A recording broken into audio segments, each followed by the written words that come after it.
If you have ever dreamt of owning a business, but you felt overwhelmed by the thought of starting from scratch, what if I told you that there was a shortcut? Today, you're going to learn exactly how to buy a business, bypassing the startup headaches and jumping straight into profitable business ownership. This isn't just a guide or some instructions. This is really the entire route that it takes to becoming a business owner through acquisition. We're covering everything: how to find the right business, analyzing its value, navigating the purchase process, and how you get the financing in place. All the steps, no fluff.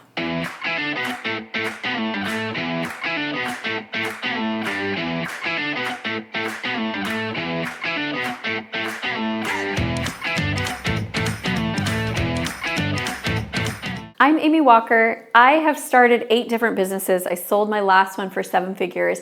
And in the last 6 months, we have purchased 8 different businesses. And so when I share these steps with you, I want you to know that I'm coming from both sides. I've been the business owner trying to sell. I've been the person on the acquisition side. And so I want to share this process with you, so no matter what side of the map you're on, you know what it takes to go through this process. You are here because you're ready to take action. By the end of this video, you'll have the knowledge to confidently take the next steps towards business ownership. Whether this is your first venture or you're looking to grow through acquisition with a current business, these insights are your key to unlocking new opportunities. So make sure that you're subscribed and have your notifications turned on, because you will not want to miss any of the content. All right. Ready to unlock your potential as a business owner? Let's dive in and explore how you can turn the dream into a reality, because your path to business ownership starts now. We are going through each of the steps to purchasing a business, and as we go through, I'm going to share with you what are my personal green flags and my red flags. Green flags mean this is great, I'm more excited about this deal, and red flags mean, ooh, no, maybe we should pull out now. So the first step is sourcing. What happens during sourcing is this is the process of finding businesses that are up for sale. It involves researching the market, networking, possibly working with business brokers. Some of my favorite places to look for deals are Biz Buy Sell. I also do a lot of just networking, and it's amazing how when you put it out there that you're interested in buying a business, people start sending you opportunities. So I receive people on social media saying, hey, I'm actually considering selling my business. Would you like to take a look at it? The other thing that I do as well is reach out to people that are business owners in a space that fits my buy box. And we'll talk a little bit more about that coming up, but you can find deals anywhere. There are so many deals available. My business partner says that every business is for sale at the right price. And I really want you to embody that and believe that. So here's some of my red flags when I'm looking at a business listing. No financial information. That seems weird. When they're not providing like even basic information, or if the numbers don't line up. Like they're telling me that their EBITDA is, $150,000, but they're asking $1 million. And they're not in an industry that would have that type of a multiple. Those are all the types of things that I would look at and go, this just feels like a little bit of a red flag. So a green flag to me is that there's a very clear and detailed listing, that the sellers are transparent, that they're responsive. I can actually get their broker to call me back or email me back. The other thing is, when I'm looking on my own, one of the first things I do is go and look at reviews. Does this company have a lot of positive reviews? And on their social media, do they have kind of a clear value proposition that I can understand who they are, what they do, who they serve, and that people actually like them doing it? Those are my green flags and things that I'm excited about when I see, and I'll go on to the next step. The next step that happens in this process is valuation. So this is where you're really determining the business's worth through an analysis of their financial statements, their market position, and their growth potential. What's going to happen is when you find a business you're interested in, you're going to have a conversation with them. And at that conversation, you guys are going to request the financials. You'll probably sign some NDAs. You're going to request the financials. That's really the first step before we put in place a letter of intent. And so in this space, what I'm looking for in red flags is an overinflated valuation. without financials to back it up. If they've got inconsistent revenue streams, like we looked at a business recently and their 2022 revenue was like $22,000, and then their 2023 revenue was like $2 million, and it just was so far off, it didn't make any sense. And I was like, ooh, this is feeling really red flaggish to me. And there was some reasons why, but it also was definitely overinflated. So be clear if you're selling, be really clear in your financials. Don't try to overinflate, because they will figure it out, and then it makes them question your integrity. And if you're looking and you see overinflated values, just like run away. All right, the green flags, I want a reasonable valuation based on financial history and performance. I would love as well if they could show me like their future earning potentials. I don't get that very often, but when I do, it's very impressive. Now what we're going to do is move into the first round of negotiations. So what's going to happen here is we're going to kind of discuss what the owner is wanting. And we're going to be getting some information about like their goals. What's their next step? What are they looking for? What are they excited about doing? What would they need to feel like they can walk away with in order to be excited? I need this information because this is what we're going to put into the letter of intent. Now, most business owners will come in with a number that's higher than what their business is actually worth. That's actually not a red flag to me. What is a red flag to me is that the seller is inflexible, or they're demanding like non-refundable deposits, or they're not being transparent with me and not willing to share different aspects of the business. Those are more red flags. I actually just expect that every business owner is going to feel like their business is worth more than it actually is, because just like every parent thinks that their child is the most brilliant, most beautiful child on the planet, business owners feel that way about their business baby as well. So the green flags of what I'm looking for is I want them to be open.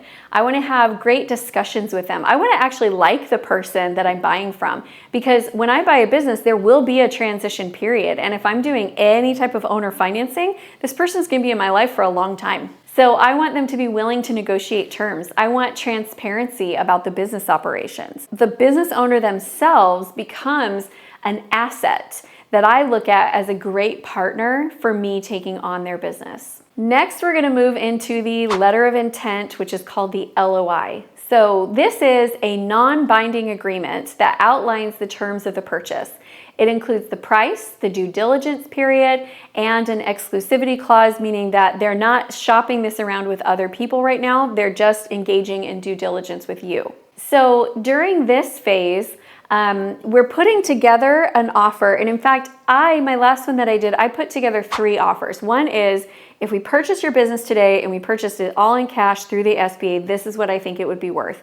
The other was, if we did it with seller financing, this is how much we would purchase it for, and this is how much you would earn. And the third was more of a creative financing plan, because I knew that this business owner wanted more than her business is currently worth. And so we added in some earnouts and some clawbacks so that she could get to the number she wanted, but she was going to have to help us with some business development to get the business worth that much so she could exit with what she wanted. So it doesn't have to just be one number. And in fact, I think putting together a couple different offers makes it more likely that they're going to come back willing to have discussions instead of a quick yes or a quick no. Once they sign and accept your letter of intent, now we move into due diligence. This is where the magic happens, or where the magic does not happen. This is where we go in and we have a very big comprehensive review of the business's financials, legal matters, the operations and processes. We are also during this period of time going to be creating the business growth plan. I'm not wanting to buy a business so that it can do less next year. I'm wanting to buy a business so that it can grow, so that it can be successful. And I need to look at this business and say, what do I bring to the table? And how would I get it to the point where it's, maybe I'm buying $1 million business. How do I get it to 5 million in the next 3 years? I want to make sure that there is a clear plan in place. And I want to discuss that with the current business owner so I can ask questions like, what would it take for us to be able to get there? And make sure that we're on the up and up. Red flags that I look for in this phase is discoveries of undisclosed debts, legal issues or discrepancies in the financials. The green flags, I'm looking for finding alignments with the seller. I'm looking for healthy financials. I'm looking for clean legals. And I'm looking for, honestly, a good synergy between me and the buyer, because in my mind, that helps us have a good synergy between me and the team once I take over.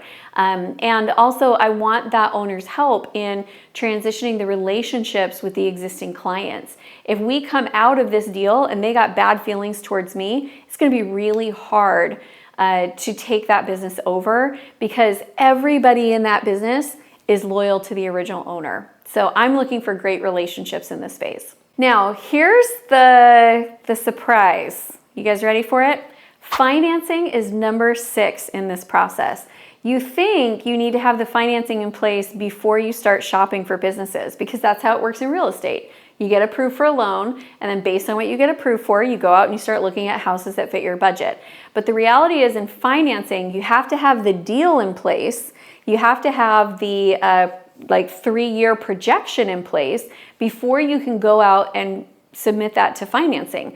Whether it's the bank or whether it's investors or whether it's owner financing, all of those things need to be clear before you can go and get the money. So what happens during this phase is you're sourcing the funds that you need to complete the purchase. This could be loans, could be investors, could be your personal funds, but you will not be ready to do funding until you've gotten this far. So, my friend, if you are the person who is waiting to get started looking until you know you have the financing, you're doing it wrong. And here's why. The financing is more dependent on the business that you're buying, on their finances, than it is on your personal. So if you find a business that can qualify for $3 million, you can find $3 million. And if the business isn't worth $3 million, you're never going to get approved for $3 million. And you won't be able to find that funding. So the deal has to be on the table. You need to have all of the due diligence done. Then you go out and get the financing. So it does matter a little bit what your personal finances are. If you, for example, have bad credit history, you may need to bring in a financing partner that has really good credit history. But primarily what the focus is going to be on is the financials of the business itself. Does the business have the cash flow to be able to support the debt payments that you're going to have and still maintain the right profits? And if you think that's not possible, I'm telling you, just look at a few deals. It is possible. Your business should be able to support its debt payments. Otherwise, why are we even offering on this? Now we're gonna go through negotiation round 2. It is possible that you don't need this. Like maybe what you put on the LOI is exactly lined up with what happened in due diligence, which is exactly lined up with what the bank or the investor wants to do, and you don't have to go back. But this is where in round 2, you're gonna be finalizing the sale based on the findings of due diligence and possibly adjusting some of the terms or the purchase price. If we have red flags, what I'm looking for here is the seller refusing to adjust despite significant findings, or despite the bank saying no. And it's the seller's right. Like they may look at it and they say, for this price, it just makes more sense for me to keep working and keep building. That is totally fine, but it is a red flag for your deal. Green flags, both parties come to a fair agreement based on the due diligence findings and adjustments are made as necessary. So the next thing that we will be doing is going into creating the purchase agreement. What's happening here is that the legal documents are drawn up to finalize the sale. We are detailing the terms of the purchase, responsibilities of each party, and any warranties or guarantees. Red flags, I am looking for like vague clauses in contracts, lack of guarantees, seller's reluctance to include any due diligence findings, and green flags, I just like a clear, clean, happy little contract that has everything that I need in there, and I feel confident that this is going to come together. Then we go into closing. This is the final step where the documents are signed, the payments are made, and ownership is transferred. Red flags for me would be similar to red flags in a real estate transaction where last minute changes to terms are happening, there's unexpected delays, and there's issues with transferring assets. Green flags, a smooth process, all the documents are in order, and we have a good plan in place for the transition timeline, and the owner is excited and ready to help us be successful as we step into owning this business. In every step, It is crucial to proceed with caution. You want to conduct thorough due diligence and consult with professionals such as accountants or attorneys or business advisors. Be aware of the red flags and do not be afraid to walk away from a deal. One of my good friends says that due diligence, your goal during that period of time is to find out why you should walk away from that deal. And if you cannot find any reasons to walk away, that's when you close. And I think sometimes we go in with too much excitement. We really want this deal to close. And I just want you to understand there are over 600,000 businesses listed for sale every year. 80% of them don't sell. You have no scarcity of opportunities. If this is not the one, you move on to the next. Red flags are not new to us. We've all experienced this at some point in time, whether it's in a relationship or buying a car or buying a house. But we know what that feels like. And I would love to hear from you below. Tell us your best red flag story and why later you were so happy that you walked away. If you want to fast track your exit and make sure that you are on track, make sure that you like the video, subscribe to the channel, hit the bell notification so you can get notified every time we release new content, because we are releasing lots of good stuff about buying and selling businesses, and this is definitely a great resource for you.